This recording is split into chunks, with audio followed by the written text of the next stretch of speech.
Hello everyone. So welcome you all to the myexamsite.ai channel.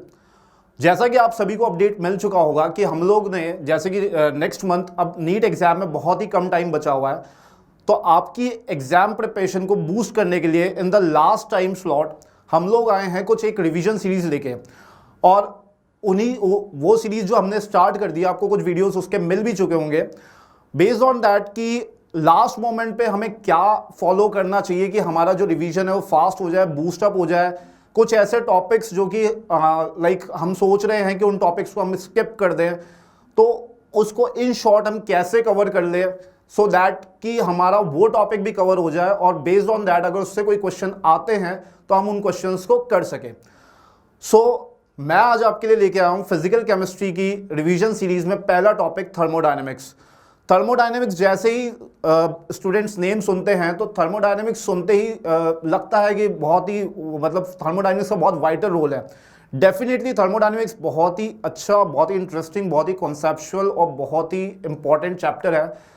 But like you all are the NEET aspirants, तो NEET aspirants point of view पर मैं ये कहूँगा कि thermodynamics को लेके पैनिक नहीं होना है, बिकॉज बेस्ड ऑन दैट कि अभी तक जितने क्वेश्चंस पूछे गए हैं थर्मोडायनेमिक्स में, तो उसके एनालिसिस पे जो आइडिया लग पा रहा है वो ये है कि आपको एक तो स्ट्रेट वो लोग like they are not focusing too much on the theory पे वो फोकस नहीं कर रहे हैं। आपको ज़्यादा डेरिवेशंस पे भी नहीं जाना है। स्ट्रेट जो क्वेश्चंस आए वो फॉर्मूला बेस्ड क्वेश्चंस आए हैं। तो इफ़ किसी का थर्मोडायनेमिक्स अगर कवर नहीं हो पा रहा है और उसका थर्मोडायनेमिक्स कवर करना है, सो मेरी बेस्ट एडवाइस है आप स्ट्रेट फॉर्मूलाज पे जाएं। बेस्ड ऑन द फॉर्मूला आप कुछ क्वेश्चंस की प्रैक्टिस करें विदाउट गोइंग, मतलब आप पूरे एंटायर चैप्टर पे जाने से बेटर है कि आप फॉर्मूलाज की एक लिस्ट निकाल के जस्ट फॉर्मूलाज लिखें और उसी के बिहाफ पे आप क्वेश्चंस की प्रैक्टिस करें। तो without wasting the time like हम आज का सेशन स्टार्ट करते हैं। फर्स्टली हम लोग ब्रीफली कुछ पॉइंट्स कवर करेंगे थर्मोडायनेमिक्स के, एंड बेस्ड ऑन दैट हम लोग क्वेश्चंस करेंगे। उसी में मैं आपको ये बताऊंगा उन क्वेश्चंस में कि मतलब मेजर ऑफ द टॉपिक्स क्या कवर्ड हो रहे हैं। तो स्टार्ट करते हैं थर्मोडायनेमिक्स के साथ में। थर्मोडायनेमिक्स में जो सबसे पहला मतलब स्टार्टिंग जो हम लोग बात करेंगे थर्मोडायनेमिक्स प्रोसेसेस। तो थर्मोडायनेमिक्स प्रोसेस में हम लोग के पास में यहाँ पे जो 4 प्रोसेसेस है, 4 processes and one is the cyclic process also. So first is the isothermal process. Isothermal process, इसमें हमें बस केवल इतना याद रखना है कि यहाँ पे टेम्परेचर कांस्टेंट होता है, that is delta T equals to 0। Adiabatic process के अंदर हीट एक्सचेंज होता है वो कांस्टेंट होता है, that is heat equals to 0। Isobaric process में यहाँ पे क्या होता है, प्रेशर जो होता है हमारा वो कांस्टेंट होता है, that is delta P equals to 0। And isochoric process में डेल्टा वी इक्वल्स टू 0 होता है। सो ये हमें ये ध्यान रखना है कि कहाँ पे क्या कांस्टेंट होता है, ठीक है। साइक्लिक प्रोसेस के केस में अगर हम लोग बात करें तो चेंज इन इंटरनल एनर्जी, क्योंकि इसके initial and the final point जो होता है सेम होता है, that's why change in internal energy 0, change in enthalpy is also 0। फिर देन हम लोग नेक्स्ट अगर बात करते हैं तो फर्स्ट लॉ ऑफ थर्मोडायनेमिक्स की। First law of thermodynamics that is delta U equals to Q plus W. Okay, so ये केवल जो delta U equals to Q plus W है, ये फॉर्मूला में याद होना चाहिए। स्ट्रेट क्वेश्चंस पूछे गए हैं इस पे, हमें कहीं कोई दिमाग नहीं लगाना यहाँ पे। नेक्स्ट जो है इंटरनल एनर्जी है। इंटरनल एनर्जी अगर मैं बात करूं for the processes, for the irreversible isothermal processes के लिए, तो वर्क डन का यहाँ पे फॉर्मूला हो जाता है, that is external pressure into change in volume.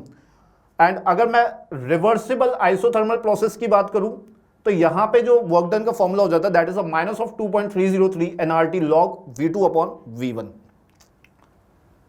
Next है हमारे पास में that is the enthalpy. Okay, so enthalpy here it is denoted by the H। And अगर हम एंथैल्पी, ये जो रिलेशन फॉर्मूला है that is H equals to U plus PV। Based on this, मतलब इसी के बिहाफ पे भी हमारे पास बहुत सारे क्वेश्चन आते हैं, that is delta H is equals to delta U plus delta NG/RT। यहां पे हमने क्या किया है, ये जो PV है that is a work done, तो हम उसको क्या लिख सकते हैं, डेल्टा NG/RT भी लिख सकते हैं। तो एंथैल्पी के ये जो रिलेशंस है ये भी क्वेश्चंस में स्ट्रेट फॉरवर्ड यूज हुए हैं। नेक्स्ट अगर हम लोग देखें तो estimation of enthalpy of a reaction from the bond enthalpies. Thermodynamics में अगर हम लोग देखें तो थर्मोडायनेमिक्स में यहाँ पे मेजरली जो चैप्टर को डिवाइडेड किया जाता है that is thermodynamics part 1, thermodynamics part 2 में। पार्ट 1 में हम लोग फर्स्ट लॉ ऑफ थर्मोडायनेमिक्स देख रहे हैं, सेकंड में हम लोग एंट्रोपी डिस्कशंस वगैरह हो रहा है वहां पे, एंड गिब्स फ्री एनर्जी का चेंज डिस्कशन हो रहा है। एक उसका अनदर पार्ट जो इंपॉर्टेंट पार्ट है दैट इज द थर्मोकेमिस्ट्री। अब थर्मोकेमिस्ट्री में क्या होता है, थर्मोकेमिस्ट्री में हमें केवल जो चेंजेस कैलकुलेट करने होते हैं वो रिएक्शन के अंदर कैलकुलेट करने होते हैं। तो जो एनालिसिस किया गया उसी के बिहाफ पे आपको सभी में, मतलब यहाँ पे एंथैल्पी चेंजेस या एंथैल्पी ऑफ फॉर्मेशंस या फिर वहाँ पे फॉर्मेशन एंथैल्पी वगैरह ये सभी कैलकुलेट करना होता है। तो अगर एक जनरली फॉर्मूला ले ले हम लोग, तो estimation of enthalpy of a reaction from bond enthalpies. तो यहाँ पे क्या होगा, जो summation of bond enthalpies at the reactant and पे होगी, जो रिएक्टेंट साइड पे होगी, minus the summation of the bond enthalpies at the product and पे। तो हमारा यहाँ से ये कैलकुलेट हो जाएगा। सिमिलरली एक बहुत इंपॉर्टेंट रिलेशन जो कि आप मानोगे नहीं कि जो कि स्ट्रेट पूछा गया है, स्ट्रेट वो रिलेशन पूछा गया है, that is the relation between the CP and the CV for an ideal gases, that is CP minus CV equals to R. ये एक बार स्ट्रेट ये क्वेश्चन पूछा गया है, डायरेक्टली स्ट्रेट पूछा गया है कि which one is the correct relation between the CP and CV and R. Okay, so मेरा कहना यही है कि यहाँ पे जो क्वेश्चन जो भी बैठेंगे फॉर्मूला बेस्ड स्ट्रेट क्वेश्चंस बैठेंगे, तो आप विदाउट पैनिक आप फॉर्मूलाज के बेसिस पे कुछ क्वेश्चंस प्रैक्टिस करो। और जो भी वहाँ पे, जैसे कि मेजरली अभी एक नेक्स्ट टॉपिक है वो that is the important one also. अब यहाँ पे अगर नेक्स्ट बात करी जाए एंट्रोपी पॉइंट ऑफ व्यू पे, तो एंट्रोपी जो हमारा सेकंड लॉ ऑफ थर्मोडायनेमिक्स में आ जाता है, दैट इज इसका फॉर्मूला क्या है, delta S equals to Q reversible divided by the temperature T and this gives free energy change delta G. बहुत ही इंपॉर्टेंट टॉपिक है। बेस्ड ऑन दैट, इसी के बिहाफ पे, मतलब स्पॉन्टेनिटी की बात अगर मैं करूं तो स्पॉन्टेनियस प्रोसेसेस पे बहुत सारे क्वेश्चंस पूछे गए हैं। तो ये जो फॉर्मूला है that is this is for the reaction delta G equals to G product minus of G reactant. और ये जो हमारे पास इक्वेशन है that is the Gibbs Helmholtz equation, that is the delta G equals to delta H minus of T delta S. ये हमारा बहुत ही इंपॉर्टेंट फॉर्मूला है। इसके बिहाफ पे क्वेश्चंस बहुत सारे पूछे गए हैं और वहां पे हमसे कोई ज्यादा हैवी कैलकुलेशन भी नहीं कराई जाती है। जस्ट सिंपली ये पूछा जाता है कि यहाँ पे भाई डेल्टा एच की कंडीशन कुछ होगी, डेल्टा एस की कंडीशन कुछ होगी। मतलब ओवरऑल अगर बात करी जाए तो यहाँ पे एक तो साइन कन्वेंशन का सबसे बड़ा इंपॉर्टेंट रोल है। साइन कन्वेंशन जो होता है वो बहुत अच्छा इंपॉर्टेंट रोल प्ले कर रहा है यहाँ पे, कि work done by the system, work done on the system. तो बाय द सिस्टम, जब बाय द सिस्टम की अगर हम लोग बात कर रहे हैं, बाय द सिस्टम, तो अगर work done by the system हो रहा है दैट मीन्स कि वो नेगेटिव हो जाएगा। Work done on the system similarly positive हो जाएगा। Heat release negative, heat gain positive हो जाएगा। तो इसी तरीके से हमें यहाँ पे डेल्टा जी की जो स्पॉन्टेनियस वाली बात कर रहे हैं, तो स्पॉन्टेनियस में क्या होता है, दैट इज डेल्टा जी जो होता है वो नेगेटिव होगा, लेस देन 0। तो इसी कंडीशन को मैट कराते हुए हमारे पास वेरियस नंबर ऑफ क्वेश्चंस पूछे गए हैं बेस्ड ऑन द प्रोसेस जो कि अभी हमने डिस्कस किए थे स्टार्टिंग में, isothermal, isobaric, isochoric, isochoric, isothermal processes and adiabatic processes. तो उस पे भी स्ट्रेट हमारे पास में क्वेश्चंस आए हैं कि वो प्रोसेस में कंडीशन क्या रहती है। तो ये सभी हमने इन ब्रीफ कवर किया है। एंड ये जो इन ब्रीफ जो हमने कवर किया है, हमें जो भी पास पीवाईक्यूज मिलेंगे वो सारे के सारे बेस्ड ऑन दैट, ये जो पॉइंट्स है उन्हीं के बिहाफ पे मिलेंगे, इसके बियॉन्ड हमें नहीं मिलेंगे। तो मेरा बेस्ट सजेशन है कि आप लोग यही, मतलब जो फॉर्मूलाज है, अगर आपने डेप्थ पढ़ा है बहुत अच्छी बात है। इन केस ऑफ आपने नहीं, अगर आपको फास्ट रिवीजन पे जाना है तो बेटर है आप इन पॉइंट्स पे जाके और क्वेश्चंस की प्रैक्टिस करें। सो अभी हमने जो भी इंपॉर्टेंट पॉइंट्स, जो भी इंपॉर्टेंट फॉर्मूलाज हमने अभी रीड आउट्स किए थे, जो हमने चेक किए थे, जैसा कि मैंने आपको मेंशन किया था कि उसी के बिहाफ पे आपके पास स्ट्रेट क्वेश्चंस आएंगे। और अगर वो कहीं पे अगर हमको मैनिपुलेट भी कर रहा होगा या फिर कहीं डाइवर्ट भी हो रहा होगा, तो वो यही होगा, उसी फॉर्मूले को यूज करते हुए हमें जस्ट केवल ट्विस्ट उसका गेट करना है, बाकी इन डेप्थ कहीं नहीं जाना है। तो बेस्ड ऑन दैट हम लोग स्टार्ट करते हैं with the questions, some PYQs के साथ में, जहां पे मैं आपको बताऊंगा कि कैसे स्ट्रेट फॉर्मूला सारे यूज हो रहे हैं। ठीक है, तो फर्स्ट क्वेश्चन जो हमारे पास में है वो है the heat of combustion of carbon to CO2 is minus of 393.5 kilo joule per mole. The heat release upon formation of 35.2 grams of CO2 from carbon and oxygen gas is. ये question हमारा जो है AIPMT 2015 का है।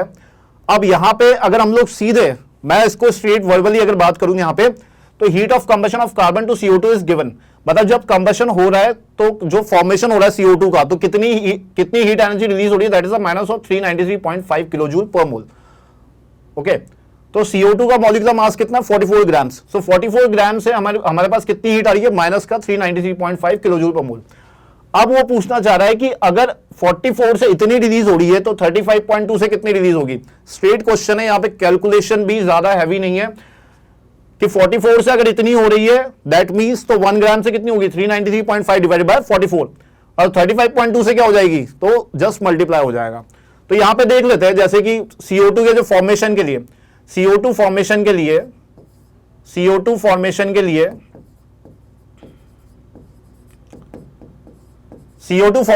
जो amount of heat energy release हो रही है that is the minus of 393.5, और ये कितने से रिलीज हो रही है, दैट इज 44 ग्राम से। 44 ग्राम से 393.5 amount of the heat energy release हो रही है। अब यहां पे अगर मैं 1 ग्राम की बात करूं तो 1 ग्राम में कितना हो जाएगा, that is minus of 393.5 divided by 44। अब यहां पे किसके पूछा है, 35.2 से। तो 35.2 का मींस 35.2 में अगर हम लोग कैलकुलेट करते हैं, 35.2 में अमाउंट ऑफ एनर्जी रिलीज कितनी हो जाएगी, that is minus 393.5 divided by 44 into 35.2।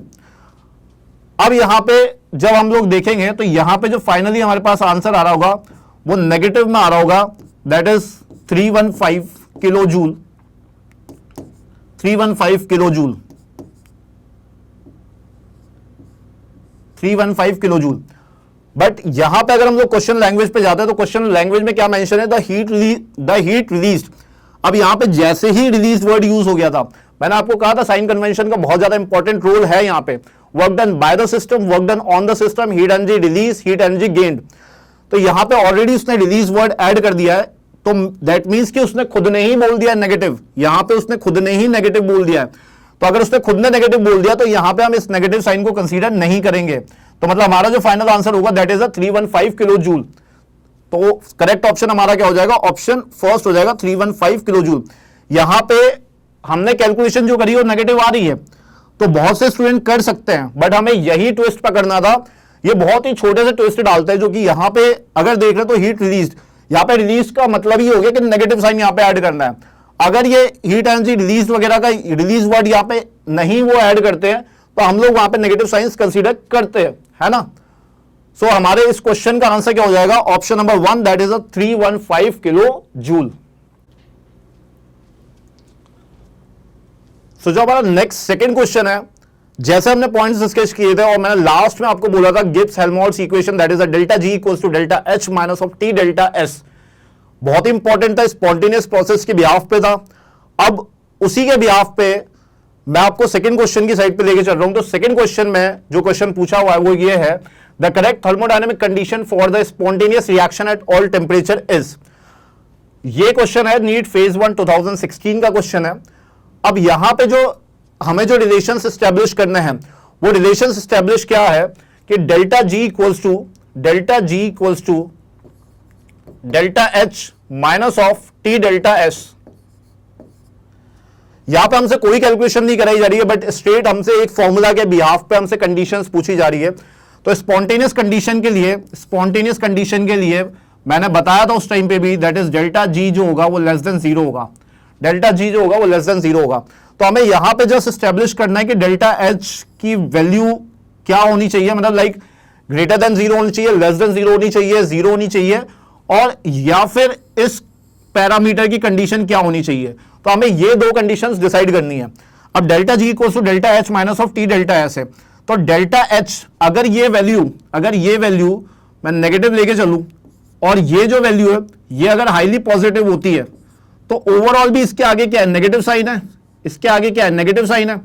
अब नेगेटिव साइन होगा तो ये ओवरऑल जो रिजल्ट देगा वो क्या देगा, डेल्टा जी नेगेटिव। तो उस कंडीशन में ये प्रोसेस क्या हो जाएगी, स्पॉन्टेनियस प्रोसेस हो जाएगी। सिमिलरली अगर मैं यहां पे एक और कंडीशन देखूं, that is delta G equals to delta H minus T delta S दे रखा है। अगर डेल्टा एच नेगेटिव है तो अगर डेल्टा एस की एक और कंडीशन हो सकती है, अगर डेल्टा एस जीरो हो गया तो भी ये डेल्टा जी जो होगा वो नेगेटिव ही आएगा। तो यहां पे हमारे पास दो कंडीशन बन रही है, डेल्टा एच की वैल्यू दोनों ही कंडीशन में क्या होगी, लेस देन 0 होगी, लेकिन डेल्टा एस की कंडीशन, एक कंडीशन में क्या होगी, यहां पे जो ओवरऑल वैल्यू आ रही होगी ये पॉजिटिव आ रही होगी, और एक कंडीशन में डेल्टा एस क्या हो रहा होगा, 0। तो उसी कंडीशन को देखते हुए अगर हम लोग यहां पे देखें तो हमारे पास में जो ऑप्शन फर्स्ट है that is a delta H less than 0 and delta S greater than 0। Similarly delta H less than 0 and delta S equals to 0। तो यही दो कंडीशन जो है हमारी यहां पे सेटिस्फाई कर रही है। तो यहां पे option 1 and option 3 both correct है। Clear?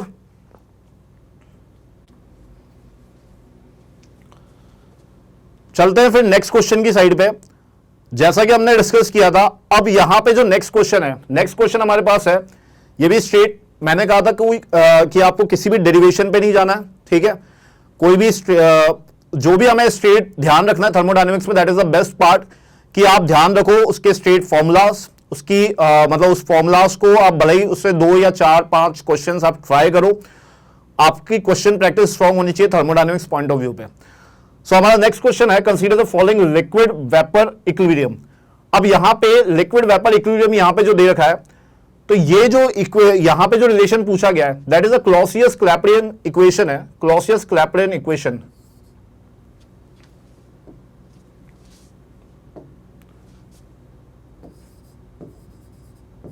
क्लॉसियस-क्लैपेरियन equation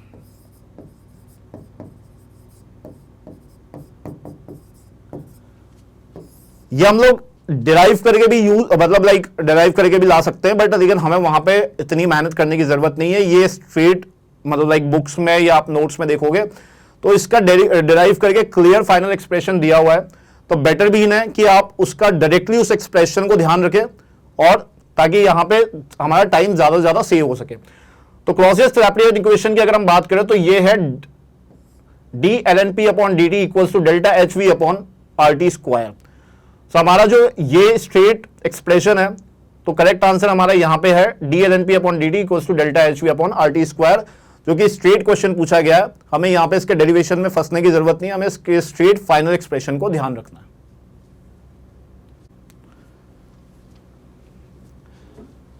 the next question में यहां पे जो हमने एंट्रोपी चेंज का जो स्ट्रेट फॉर्मूला देखा था वहां पे, that is that entropy change equals to क्या था, Q reversible upon change temperature.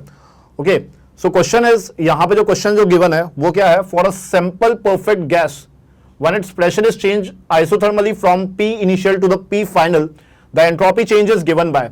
तो एंट्रोपी चेंज के लिए जो हमने फॉर्मूला देखा था, एंट्रोपी चेंज क्या था हमारे पास में, अगर यहां पे ds की बात करें,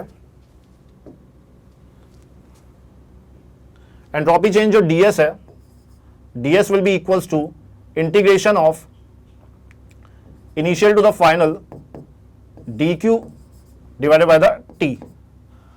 अब here the process is isothermally, process क्या है यहां पे, आइसोथर्मल है। तो अगर आइसोथर्मल प्रोसेस है, हमने आइसोथर्मल प्रोसेस में क्या कंडीशन देखी थी कि यहां पे टेम्परेचर क्या हो जाता है, कांस्टेंट हो जाता है। टेम्परेचर क्या हो जाता है, कांस्टेंट हो जाता है। अब टेम्परेचर जब कांस्टेंट हो जाएगा यहां पे, तो ये क्या हो जाएगा, ds will be equals to 1 upon t integration of initial to final, it will be q dq। अब यहां पे हमें क्या निकालना है, dq की यहां पे हम लोग जब वैल्यू कैलकुलेट करेंगे यहां पे कि q यहां पे क्या आ रहा है, तो जब यहां पे हम लोग dq रिवर्सिबल देखेंगे, dq reversible will be equal to reversible negative of reversible work done. तो ये कितना हो जाएगा, that is nRT dV divided by V, nRT dV divided by the V।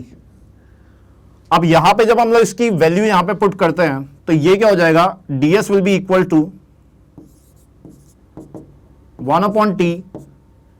अब ये जो nRT है, nRT तो क्या होगा, बाहर आ जाएगा, और इंटीग्रेशन किसका हो जाएगा, dV divide by the V का, V initial divided by the V initial, lower limit will be the V initial and the upper limit with the V final, और ये कितना हो जाएगा, dV divide by the V। अब जब यहां पे हम लोग एंट्रोपी चेंज देखेंगे तो ये कितना आ जाएगा, S इक्वल्स टू, ये T से T कैंसिल हो जाएगा, S will be equals to NR of NR ln, अब यहां पे V final upon V initial हो जाएगा, V final upon V initial. So change in entropy जो डेल्टा S इक्वल्स टू आ रहा होगा NR ln V final divided by the V initial आ जाएगा। बट यहां पे प्रेशर की कंडीशन में पूछा गया है, तो यहां पे जब टेम्परेचर कांस्टेंट हो गया तो रिलेशन किसके बीच में आ जाएगा, प्रेशर और वॉल्यूम के बीच में। So PV equals to constant है, यहां पे जो रिलेशन है वो क्या है, पीवी इक्वल्स टू कांस्टेंट।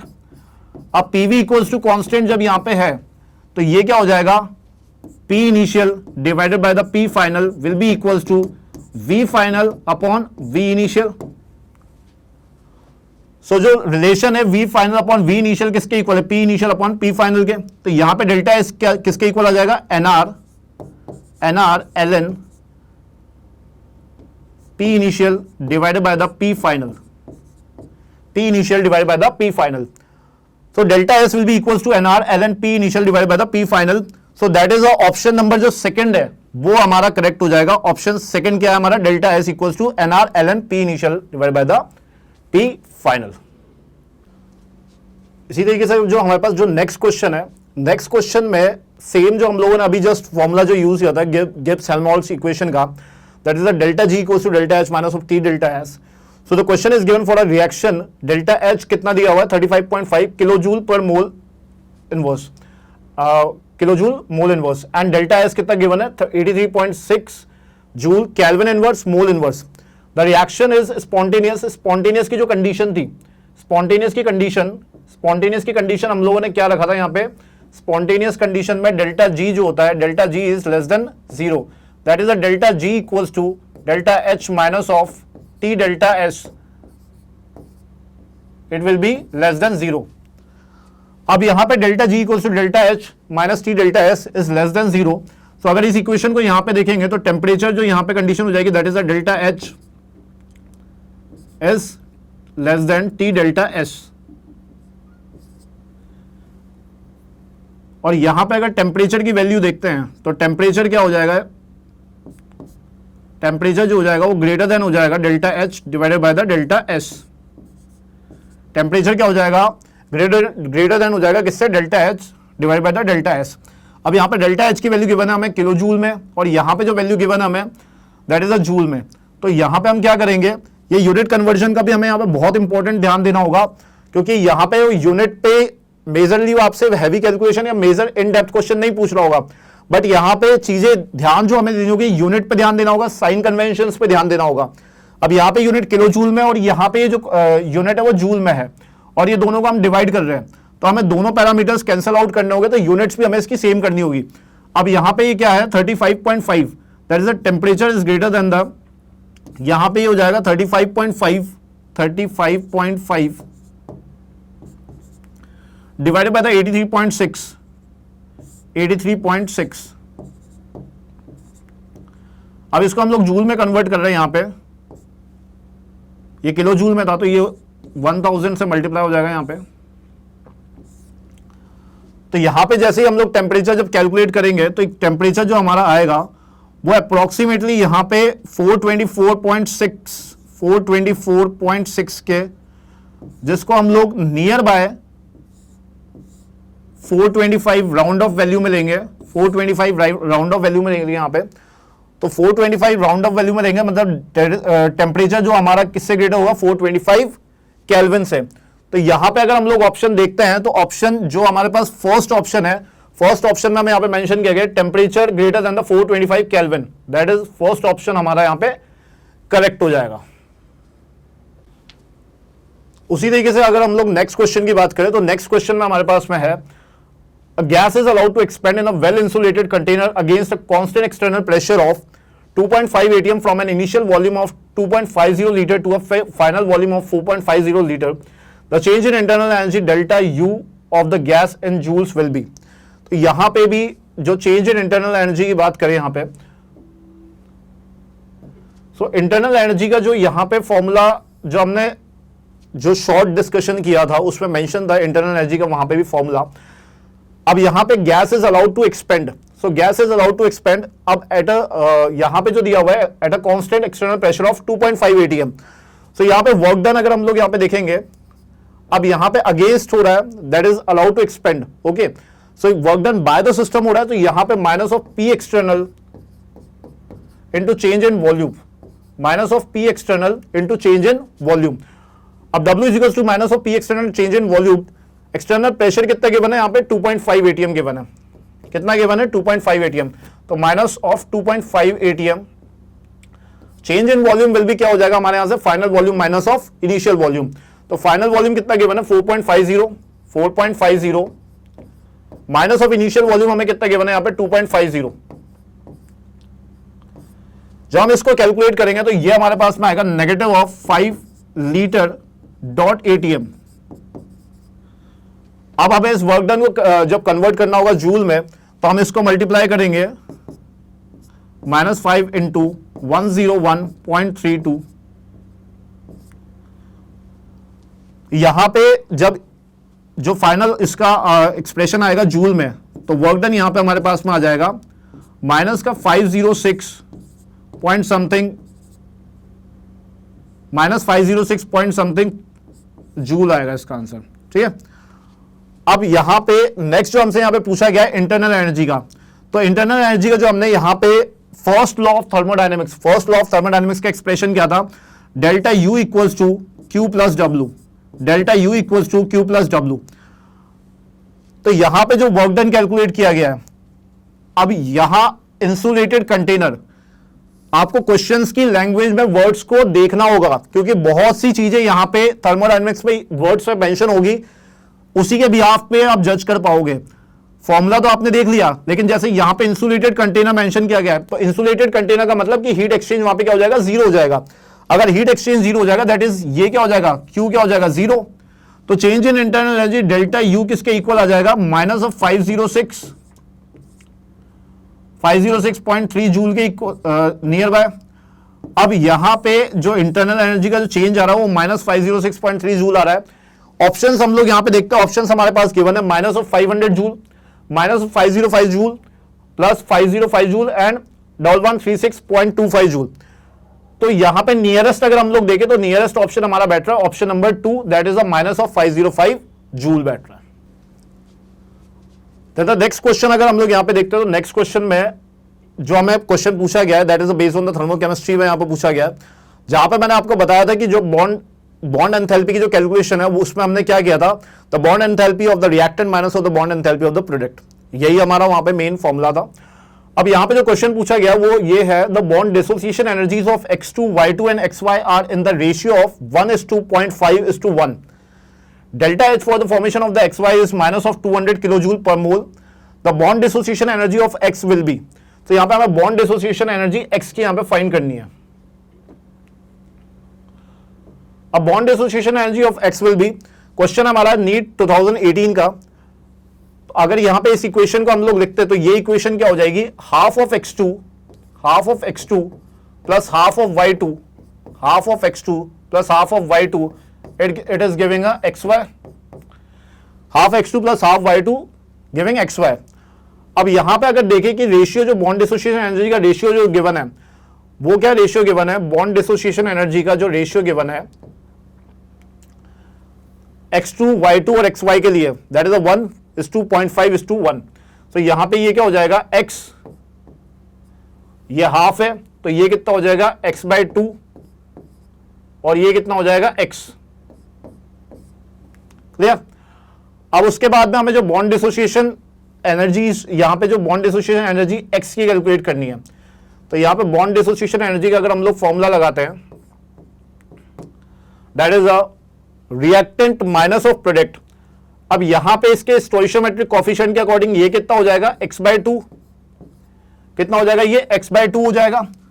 उसी तरीके से ये कितना हो जाएगा, x/4 plus x/4 minus of, अगर xy की बात कर रहे हैं तो यहां पे xy के केस में तो ये सिंपली क्या हो जाएगा, x ही रहेगा। और इसको जो delta H for the formation of the xy जो गिवन है, that is a minus of 200 given है। सो x/2 plus x/4 minus of x जो है वो किसके इक्वल दिया हुआ है हमें, -200 के इक्वल। अब जब हम इसको सॉल्व करेंगे तो यहां से हमें x की वैल्यू पता चल जाएगी, और वो जो x की वैल्यू आएगी यहां पे कैलकुलेट करने पे वो आएगी किसके equal, 800 kilo joule mole inverse, 800 kilo joule mole inverse के इक्वल। जब हम इस इक्वेशन को सॉल्व करेंगे हमारे पास यहां पे सिंगल पैरामीटर है x, इसको सॉल्व करने पे हमारे पास में x की वैल्यू कितनी आ जाएगी, 800 किलो जूल पर मोल आ जाएगी। यहां पे सिंपली जो मेन कॉन्सेप्ट जो लगा है, एक तो स्टोइशियोमेट्रिक का रोल था, यहां पे स्टोइशियोमेट्रिक का रोल गिवन था हमें, यहां पे बॉन्ड डिसोसिएशन एनर्जी इसकी जो रेशियोज थे वो गिवन थे, 1:0.5:1 गिवन था यहां पे। Delta H for the formation of the XY जो था, चेंज इन एंथैल्पी जो था यहां पे delta H, change in enthalpy that is the delta H, that is the reactant minus of product हो गया था।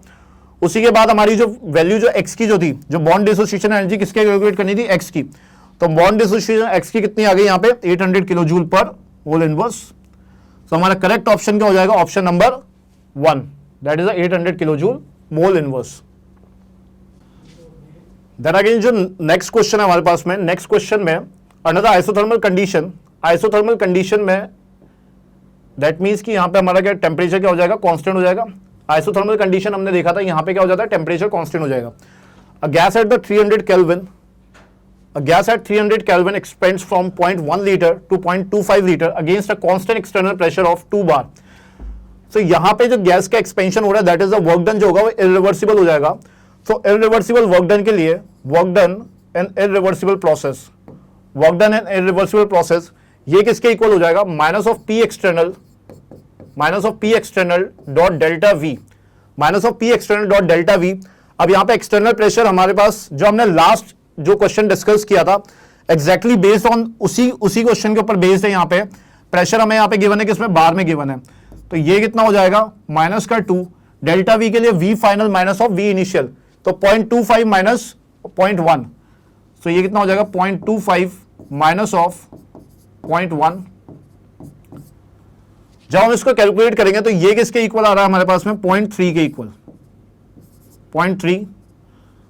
अब यहां पे जो यूनिट्स हमें गिवन थी यहां पे बार और लीटर में, मैं यहां पे आपको क्लियरली पहले भी मेंशन कर रहा हूं कि यहां पे जो यूनिट्स वाला पैरामीटर है वो यूनिट्स वाला आपको ध्यान रखना है। यूनिट्स कन्वर्जन बहुत यूज होगा यहां पे, तो यहां पे जो यूनिट बन रही है वो बार लीटर बन रही है। अब हमें इसे जूल में कन्वर्ट करना है, तो सिंपली हम यहां पे क्या करेंगे, इसको मल्टीप्लाई कर देते हैं 100 से, तो ये कितना हो जाएगा 30 जूल, किसके इक्वल हो जाएगा 30 जूल। अब यहां पे जो हमसे पूछा गया था work done by the gas, ये जो वैल्यू है नेगेटिव आई है, ये जो वैल्यू है ये नेगेटिव आ रही है, माइनस ऑफ 30 जूल। अब यहां पे पूछा गया work done by the gas, so work done by the gas and work done on the system जो होता है, तो work done by the gas is negative, और जो हमारे पास जो वर्क कैलकुलेशन आया है वो कितना आया, नेगेटिव आया, तो ये भी नेगेटिव आया and work done by the gas, तो it will become a positive, क्योंकि इसका नेगेटिव एंड इसका नेगेटिव दोनों मिलकर क्या हो जाएगा, पॉजिटिव हो जाएगा। तो यहां पे work done by the gas कितना आ जाएगा, दैट इज 30 जूल, किसके इक्वल आ जाएगा 30 जूल। सो इसमें करेक्ट ऑप्शन जो होगा हमारा ऑप्शन नंबर 4 होगा, दैट इज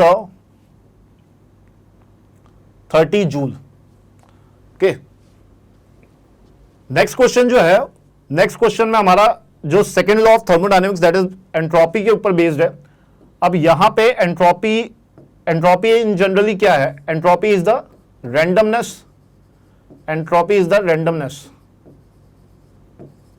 सो हमने मोस्ट ऑफ द क्वेश्चन अभी जो देखे, जितने भी क्वेश्चन डिस्कस किए उनमें एक तो स्पॉन्टेनियस जो इक्वेशन थी delta G equals to delta H minus of T delta S, second हम लोगों ने वर्क डन पे कैलकुलेशंस करिए, इरिवर्सिबल प्रोसेस वगैरह पे, तो वहां पे वो सारे के सारे क्वेश्चन जो भी थे straight forward formula based question थे। थर्मोकेमिस्ट्री से भी जो क्वेश्चन आ रहे रिएक्शन बेस्ड पे, वो भी ज्यादा कोई टफ नहीं, स्ट्रेट फॉर्मूला बेस्ड क्वेश्चन है। अभी तक हमने जितने भी देखे हैं सीधे हमें स्ट्रेट फॉर्मूला बेस्ड क्वेश्चंस हैं, क्योंकि आपको नीट लेवल पे, अगर नीट एस्पिरेंट्स की बात करी जाए तो नीट लेवल पे आपको ज्यादा डेप्थ में जाने की जरूरत नहीं है। अगर आपको थर्मोडायनेमिक्स बहुत लेंथी लग रहा है या जो भी है, तो आप स्ट्रेट फॉर्मूलाज को लगा के और क्वेश्चंस की प्रैक्टिस पे आ जाए, क्योंकि पीवाईक्यूज एनालिसिस से क्लियर पता चल रहा है कि लेवल थर्मोडायनेमिक्स के क्वेश्चंस किस लेवल के आते हैं। अब यहां पे जो क्वेश्चन है in which can change in entropy is negative, तो entropy change that is a delta S, that is a delta S less than zero, delta S less than zero. अब delta S less than zero तो evaporation of the water, तो यहां पे evaporation of the water, तो particles का मतलब particles are like evaporation हो रहा है, तो वहां तो रैंडमनेस बढ़ रही है, रैंडमनेस बढ़ रही है, तो यहां तो delta S greater than zero ही होगा। Similarly expansion of a gas at a constant temperature, मतलब कंटिन्यूसली टेम्परेचर प्रोवाइड किया जा रहा है गैस को एक्सपेंशन के लिए, दैट मींस यहां भी रैंडमनेस बढ़ रही है, तो ये भी क्या होगा, यहां पे भी एंट्रोपी इंक्रीज हो रही होगी। Sublimation of solid to the gas, solid से जैसे ही गैस मूवमेंट होगा तो सॉलिड के जो पार्टिकल्स गैस में जैसे ही कन्वर्ट होंगे उनके बीच में इंटरमॉलिक्यूलर डिस्टेंसेस बढ़ जाएगी, दैट मींस कि उसकी रैंडमनेस बढ़ गई, तो यहां पे भी एंट्रोपी चेंज क्या हो जाएगा, ग्रेटर देन जीरो हो जाएगा। बट हमसे पूछा एंट्रोपी इज नेगेटिव। अब हमारे पास जो फोर्थ ऑप्शन बचा है 2H gaseous is converting into the H2। अब यहां पे इसकी जब स्टोइशियोमेट्रिक हम लोग कैलकुलेशन करेंगे तो यहां पे डेल्टा एन की जो वैल्यू है, चेंज इन डेल्टा एन अगर मैं यहां पे निकालूं तो डेल्टा एन का चेंज क्या आ रहा है यहां पे, ये क्या है 1 है, 1 minus of 2, so 1 minus of 2, ये क्या आ जाएगा माइनस का 1, दैट मींस नेगेटिव आ रहा है, तो ये नेगेटिव आ रहा है, तो इसका मतलब क्या हो जाएगा, डेल्टा एस जो होगा यहां पे लेस देन जीरो होगा, एंट्रोपी चेंज क्या आ जाएगा, लेस देन जीरो आ जाएगा। तो हमारा करेक्ट ऑप्शन यहां पे क्या हो जाएगा, ऑप्शन नंबर 4 हो जाएगा। देन अगेन नेक्स्ट क्वेश्चन जो हमारे पास यहां पे है, नेक्स्ट क्वेश्चन में क्या है, for the reaction to chlorine gaseous molecules like is converting into the Cl2 gaseous, the correct option is, अब यहां पे भी सेम जो डेल्टा एच का और डेल्टा एस के रिलेशन के बारे में पूछा है। अब इसमें अगर हम लोग देखें तो यहां पे सेम अभी हमने जो लास्ट क्वेश्चन में किया था, लास्ट क्वेश्चन में भी हमने क्या करा था, इसके स्टोइशियोमेट्रिक कोएफिशिएंट्स का जब डिफरेंस निकाला था, that is a delta N, जब यहां पे कैलकुलेट करेंगे तो डेल्टा एन यहां पे, ये यहां पे कितना है 1 है, तो ये कितना हो जाएगा 1 minus of 2, that is a minus of 1।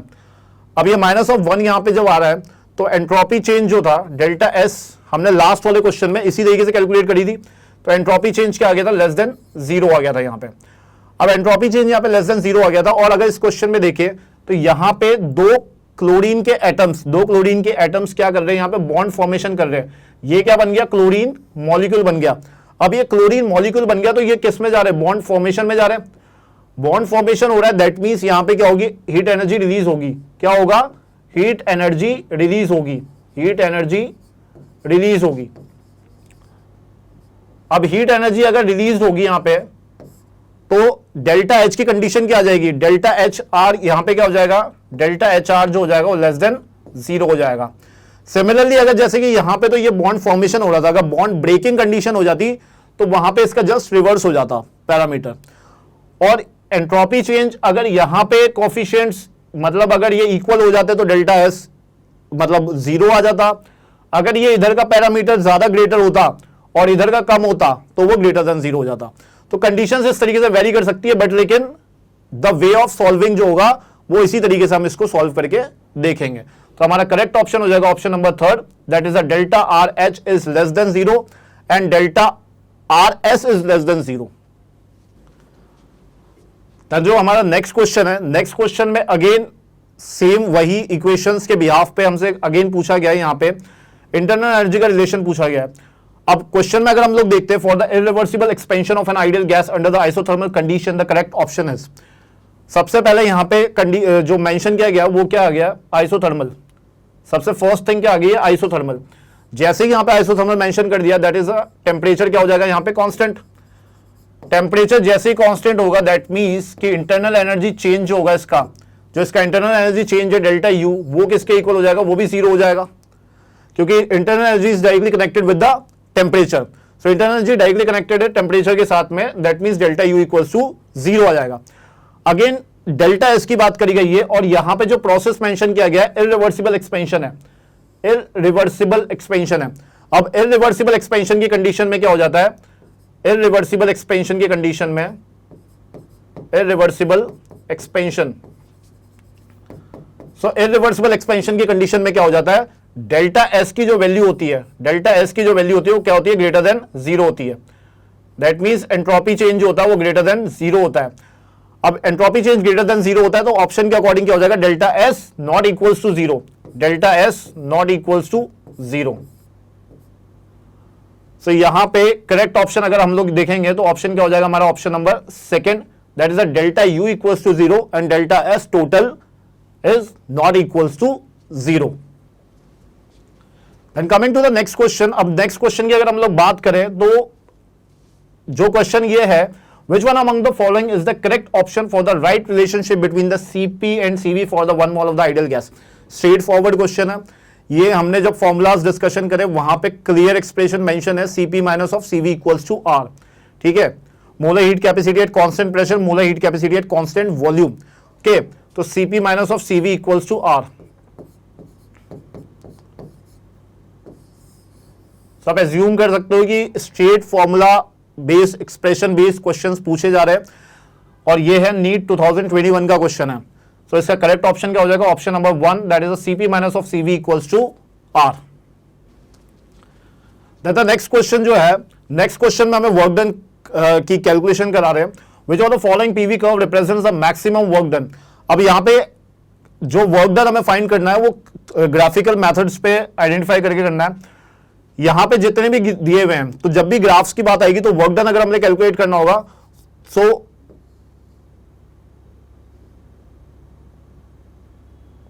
जब भी हमें इसमें वर्क डन कैलकुलेट करना होगा, सो वर्क डन वाली कंडीशन में क्या हो जाएगा? वर्क डन ग्राफिकल सिचुएशन में, work done in the graphical situation में क्या होता है? Work done is calculated the area under the curve, the area under the curve, area under the curve, area under the curve, okay. So यहां पे जितना ज्यादा maximum area covered होगा, जितना मैक्सिमम एरिया कवर्ड होगा उतना ही ज्यादा वर्क डन क्या होगा? ज्यादा होगा। सो द मैक्सिमम जितना ज्यादा एरिया होगा अंडर द कर्व उतना ही ज्यादा वर्क डन होगा।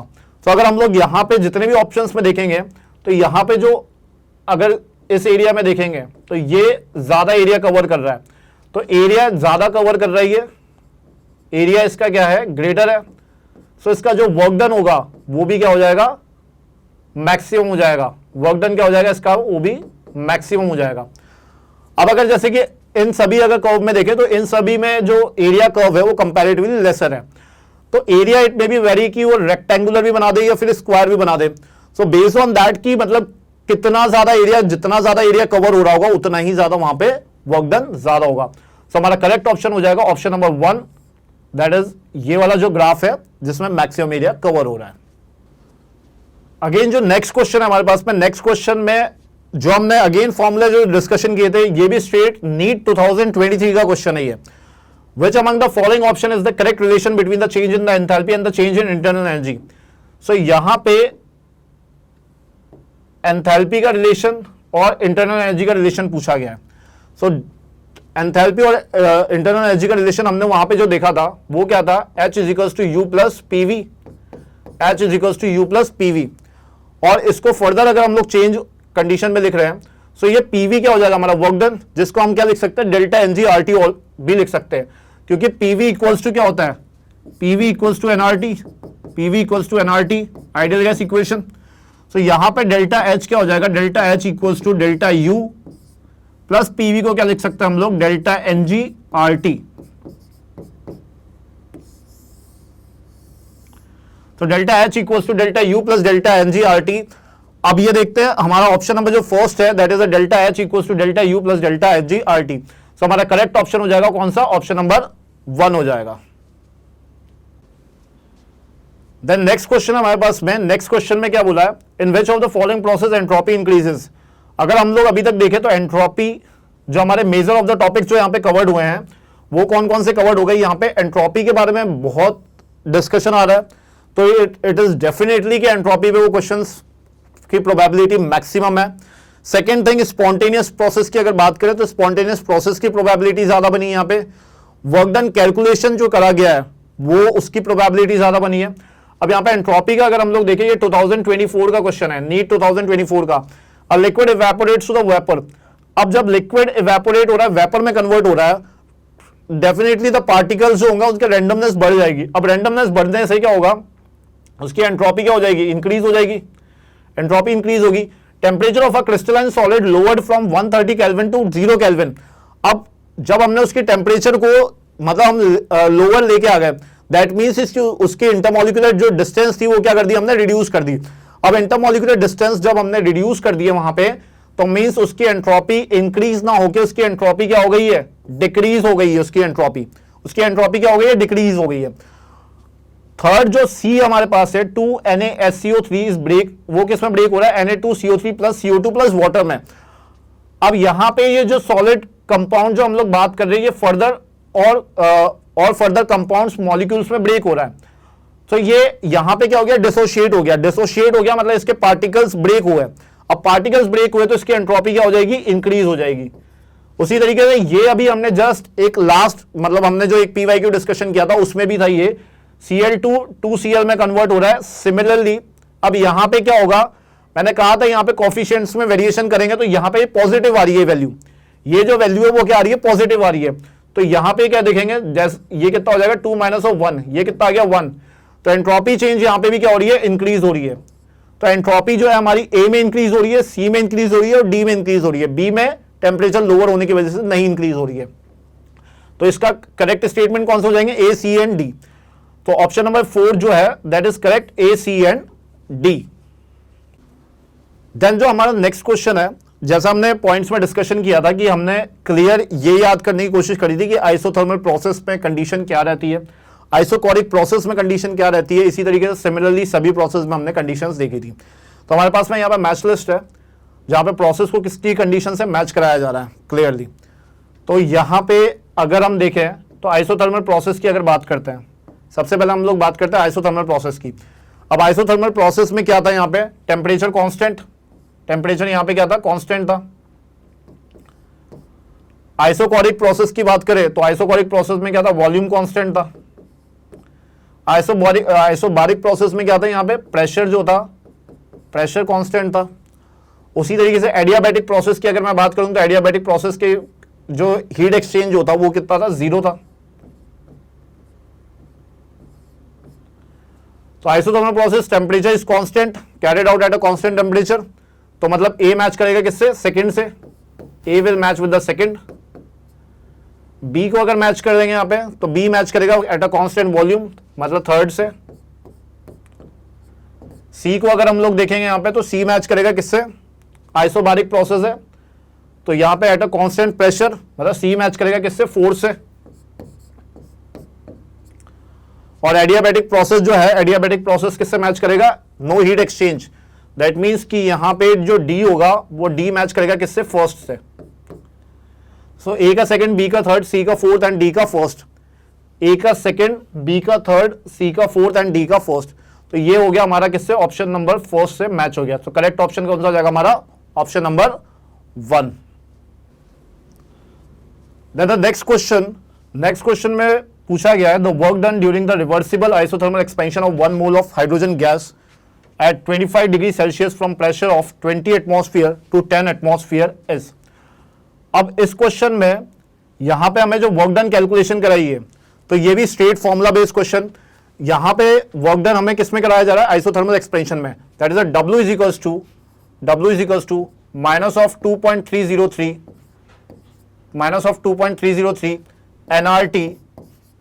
nRT log of P initial divided by the P final.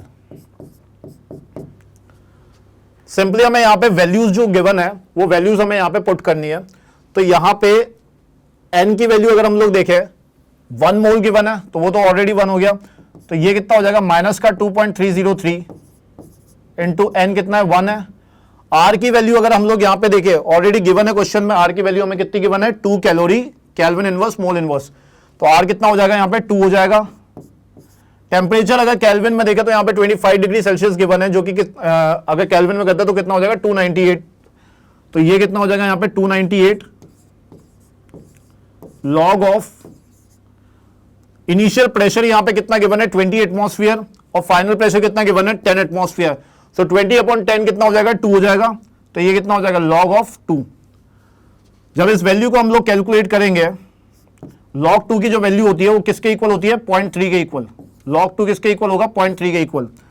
तो इस वैल्यू को कैलकुलेट करने पे इसका आंसर आएगा माइनस ऑफ 413.14 कैलोरी। सो यहां पे आंसर कितना आ रहा है, माइनस का 413.14 कैलोरी, जो कि हमारा किससे मैच कर रहा है, ऑप्शन नंबर थर्ड से, -413.14 calorie. Then the next question में क्या बोला है, choose the correct statement for the work done in the expansion and heat absorbed or released when the 5 liters of an ideal gas at 10 atmospheric pressure isothermally expands into vacuum until the volume is 15 liters। So यहाँ पे जैसे ही कुछ words जैसा आ जाते हैं, जैसे कि isothermally mention किया गया, तो आइसोथर्मली वर्ड जैसे, आइसोथर्मल का मतलब यहाँ पे क्या था, आइसोथर्मल प्रोसेस में यहां पे हम लोग टेम्परेचर चेंज क्या हो जाता है, कांस्टेंट हो जाता है। दैट इज द टेम्परेचर अगर यहां पे जीरो अगर आइसोथर्मल प्रोसेस में है, तो जो चेंज इन इंटरनल एनर्जी जो डेल्टा यू होगा वो भी क्या हो जाएगा, जीरो, क्योंकि टेम्परेचर इज डायरेक्टली, टेम्परेचर किससे डायरेक्टली कनेक्टेड है, इंटरनल एनर्जी जो है डायरेक्टली कनेक्टेड है टेम्परेचर से, तो delta U equals to zero आ जाएगा। अब यहां पे अगर इस लैंग्वेज में देखें, expands into the vacuum until the volume is 15 litres, तो यहां पे अगर वैक्यूम की बात करिए, दैट इज एक्सपेंशन जो हो रहा है अगेंस्ट मतलब इनटू वैक्यूम हो रहा है, ठीक है। तो अगर वैक्यूम की बात हो रही है, तो यहां पे जो एक्सटर्नल प्रेशर जो होगा, वैक्यूम की कंडीशन में एक्सटर्नल प्रेशर क्या हो जाता है, जीरो हो जाता है। वैक्यूम में एक्सटर्नल प्रेशर जो हो जाएगा वो जीरो हो जाएगा। यहां पे delta U equals to zero हो गया, एक्सटर्नल प्रेशर हमारा जीरो आ रहा है। अब ऑप्शन अगर हम लोग देखते हैं, तो यहां पे बात जो करी गई है वो हीट ऑफ वर्क डन के बात करी जा रही है, और प्रोसेस क्या हमारा आइसोथर्मल है। तो यहां पे वर्क डन जो हो जा रहा है, W is equals to work done की अगर हम लोग बात करें, that is a minus of P dot delta V। तो यहां पे minus of P dot delta V यहां पे है, तो प्रेशर क्या हो गया, जीरो, तो वर्क डन कितना हो जाएगा, जीरो। और फर्स्ट लॉ ऑफ थर्मोडायनेमिक्स के अकॉर्डिंग क्या था, डेल्टा U इक्वल्स टू क्या था, delta U equals to Q plus W, delta U equals to Q plus W। तो यहां पे W भी क्या हो गया, जीरो हो गया, एंड U भी जीरो है, तो हीट एक्सचेंज भी कितना हो जाएगा, जीरो। तो स्टेटमेंट्स अगर हम लोग देखें, both heat and the work done will be greater than zero, ये तो गलत है। Heat absorb will be less then the zero and the work done will B positive, ये भी गलत है। Work done will B zero and the heat will also be zero, ये correct है। हमारा वर्क डन भी जीरो आया है एंड हीट भी जो आई है वो हमारी जीरो आई है। और ऑप्शन नंबर फोर्थ में तो ग्रेटर एंड इसका तो मतलब ही नहीं है, तो जो ऑप्शन है that is the work done will be the zero and the heat will be the zero. So correct option क्या हो जाएगा हमारा, option number third. Then next question में हमें बोला है एक एंडोथर्मिक रिएक्शन दी गई, फॉर एन एंडोथर्मिक रिएक्शन के रिगार्डिंग यहाँ पे हमें बताना है कि एंडोथर्मिक रिएक्शन में क्या कंडीशन होगी। अब जब एंडोथर्मिक रिएक्शन है, तो एक्सोथर्मिक रिएक्शन की कंडीशन में तो क्या होता था कि जो डेल्टा RH जो हो जाता था हमारा, वो क्या हो जाता था, नेगेटिव हो जाता था। बट यहां पे जो फॉरवर्ड और बैकवर्ड की अगर हम लोग डिफरेंस निकालेंगे, तो एंडोथर्मिक रिएक्शन के केस में, तो यहां पे डेल्टा RH जो होता है, दैट इज एंथैल्पी चेंज जो आएगा रिएक्शन का, वो क्या आएगा, पॉजिटिव आएगा। डेल्टा RH क्या आ जाएगा हमारा, पॉजिटिव आएगा, क्योंकि जब वो रिलीज होता है तब वो नेगेटिव होता है, वो एक्सोथर्मिक की कंडीशन होती है। लेकिन एंडोथर्मिक की केस में क्या होगा, पॉजिटिव होगा। अब यहां पे अगर हम लोग QP की बात करें, तो QP इज पॉजिटिव और QP इज नेगेटिव। तो heat absorb at the constant pressure, QP जो हमारा वो है क्या है, heat absorb at the constant pressure पे। सो एंडोथर्मिक रिएक्शन है, तो एंडोथर्मिक के लिए हमें हीट देनी पड़ेगी। दैट मींस कि वहां पे QP भी जो होगा हमारा पॉजिटिव होगा। तो delta RH is positive and QP is also positive. So इसमें करेक्ट ऑप्शन क्या हो जाएगा, B एंड D। सो हमारा करेक्ट ऑप्शन क्या हो जाएगा, option number 1, that is a B and D। Then next question जो है, नेक्स्ट क्वेश्चन में क्या बोला है, for the following reaction at 300 kelvin A2 plus 2B2 gives 2AB3, the enthalpy change is given। Enthalpy change हमें यहां पे given है, तो एंथैल्पी चेंज कितना गिवन है, 15 kilo joule. Then the internal energy change, so यहां पे एंथैल्पी और इंटरनल एनर्जी का रिलेशन हमने जो देखा था, that is H equals to U plus PV, H equals to U plus PV, जिसको हम लोग क्या लिख रहे थे, अगर चेंज प्रोसेस पे देखें तो delta H is equals to delta U plus delta NG RT, delta NG RT। यहां पे अब डेल्टा N की वैल्यू अगर यहां पे कैलकुलेट करें, तो डेल्टा N कितना हो जाएगा, डेल्टा N क्या हो जाएगा, प्रोडक्ट के स्टोइचियोमेट्रिक कोएफिशिएंट माइनस ऑफ रिएक्टेंट, तो 2 माइनस ऑफ 2 माइनस ऑफ 1 कितना आ जाएगा, ये माइनस का 2, माइनस 2 आ जाएगा। अब यहां पे डेल्टा H हमें कितना गिवन है, 15 किलो जूल, और अगर हम लोग ऑप्शन में देखें तो जो वैल्यूज आ रही है वो किस में आ रही है, जूल में भी है और ये किलो जूल में भी है। सो अगर यहां पे अगर हम लोग डेल्टा एच को देखें तो डेल्टा एच कितना हो जाएगा यहां पे 15 इसको जूल में कन्वर्ट कर देते हैं इंटू 1000। डेल्टा यू हमें कैलकुलेट करना है, डेल्टा यू कैलकुलेट करना है। डेल्टा एनजी की वैल्यू जो आई है हमारे पास में कितनी आई है -2 और आर की वैल्यू कितनी हो रही है 8.314। टेम्परेचर हमें यहां पे कितना गिवन है 300 केल्विन। टेम्परेचर कितना गिवन है 300 केल्विन। तो यहां से जब डेल्टा यू की वैल्यू अगर हम लोग जब ये कैलकुलेशन करेंगे तो डेल्टा यू की जो वैल्यू आएगी हमारे पास में वो आएगी 19988.4 joule. So change in internal energy जब यहां पे हम लोग देखेंगे सिंपली फॉर्मूला अप्लाई करके, बस यहां पे आपको एक कैलकुलेशन का थोड़ा सा पार्ट रहेगा, बट यहां पे जैसे कि ये 100 से है तो ये पॉइंट्स में एडजस्ट हो जाएंगे, तो एक कैलकुलेशन बस आपको मल्टीप्लाई करके देखनी है। तो यहां पे चेंज इन इंटरनल एनर्जी जो आएगा दैट इज 19988.4 जूल। सो ये हमारे पीवाईक्यूज थे। जितने भी हमने पीवाईक्यूज यहां पे डिस्कस किए आपने देखे होंगे, सारे के सारे पीवाईक्यूज में जो भी क्वेश्चन थे वो सब फॉर्मूला बेस्ड ही थे, ज्यादा डेप्थ कॉन्सेप्ट के क्वेश्चन नहीं आ रहे। सो मेरा एक लास्ट आपसे यही सजेशन है कि आप फॉर्मूलाज पे जाके और क्वेश्चंस की थोड़ी सी प्रैक्टिस करें फॉर द फास्ट रिवीजन के लिए। और बेस्ड ऑन दैट जो हमारा भी जो लेक्चर हुआ है इसीलिए आपको कुछ क्वेश्चन प्रैक्टिसेस मिल जाएगी। डिस्क्रिप्शन बॉक्स में अगर आप देखेंगे तो टेलीग्राम लिंक का वहां पे ऑप्शन होगा जहां पे आपको फर्दर क्वेश्चंस की क्वेश्चन प्रैक्टिस के लिए पीडीएफ भी मिल जाएगी। Thank you.